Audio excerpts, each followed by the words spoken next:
Dan kini kami telah terhubung melalui sambungan pesawat telepon dengan juru bicara Kementerian Perhubungan, Mbak Adhita Irawati, ataupun lewat sambungan Skype. Selamat malam, Mbak Adhita. Selamat malam, Reinhardt. Baik, Mbak Adhita, ini larangan mudik begitu tegas sebelumnya disampaikan oleh Pak Presiden, tapi kemudian hari ini ada pelonggaran transportasi untuk semua moda, bahkan darat, laut, dan juga udara. Yang paling dasar dulu, Mbak Adhita, bagaimana sebetulnya peraturan ini dilaksanakan nanti sehingga masyarakat bisa memahami kebijakan ini sehingga kemudian tidak bingung karena publik juga tentu ingin tahu apa maksud dari relaksasi transportasi ini sebetulnya, Mbak Adhita. Baik, terima kasih. Yang pertama saya tegaskan adalah bahwa mudik tetap dilarang. Tidak ada pengecualian, tidak ada diskresi, dan tidak ada persyaratan. Jadi perjalanan yang tujuannya adalah mudik tetap dilarang. Nah, yang sudah kemudian diatur ini adalah apa yang sudah diumumkan juga oleh Ketua Gugus Tugas Percepatan Penanganan COVID-19, yaitu Bapak Doni Monardo, yang disampaikan pada pukul 14.30 siang tadi. Beliau menyampaikan tentang surat edaran Ketua Pelaksana Gugus Tugas Percepatan Penanganan COVID-19 nomor 4 tahun 2020 tentang kriteria pembatasan perjalanan orang dalam rangka percepatan penanganan COVID-19. Jadi yang dimaksud di sini adalah bahwa mudik tetap dilarang, namun ada anggota masyarakat atau calon penumpang yang kemudian karena ada kepentingan untuk penanganan percepatan COVID-19, percepatan penanganan COVID-19, oleh karena itu diberikan diskresi untuk bisa menggunakan transportasi. Transportasinya apa saja? Itu transportasi darat, laut, udara, dan juga kereta api. Nah, disinilah kemudian syarat-syarat dan kriterianya ditetapkan oleh gugus tugas. Sementara kami dari Kementerian Perhubungan sesuai tugas dan fungsinya, kami menyediakan transportasinya. Tentunya dengan tetap menerapkan protokol kesehatan yang ketat. Demikian, Reinhardt. Oke, jadi dari Kementerian Perhubungan hanya menyediakan transportasi saja dibuka lagi begitu ya. Tapi kan kemudian ketika ini dibuka lagi, katakanlah ada sejumlah syarat begitu.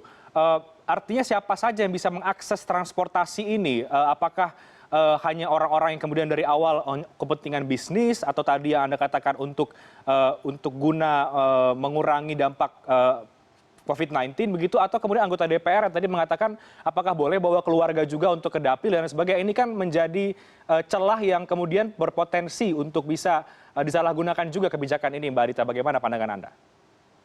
Jadi demikian, Renhat. Syarat penumpang bahwa dia harus sehat dan betul-betul melakukan perjalanan tidak untuk mudik, ini wewenangnya ditetapkan oleh gugus tugas.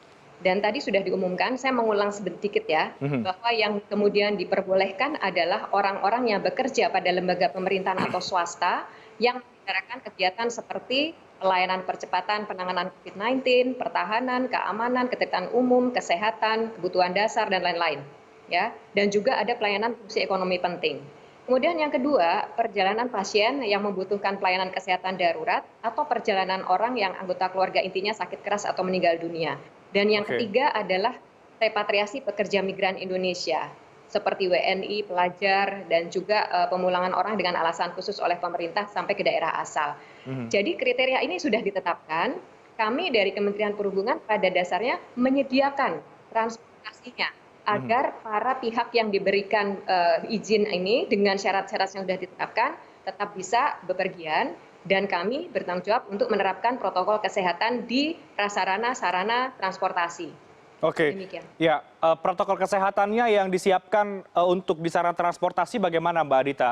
Dan bagaimana kemudian pengawasannya ya, agar kemudian tidak ada oknum-oknum yang memanfaatkan relaksasi ini untuk kepentingan pribadi di luar apa yang sudah menjadi syarat utama yang sudah disampaikan tadi?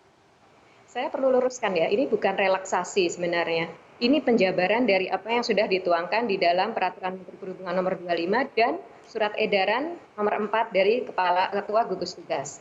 Jadi ini kami akan berlakukan protokol sesuai dengan Peraturan Menteri Perhubungan nomor 18. Di situ sudah sangat jelas bagaimana sarana transportasi ini harus diatur dengan prinsip pembatasan, baik itu pembatasan secara frekuensi, pembatasan secara kapasitas penumpang maupun juga pembatasan tujuan.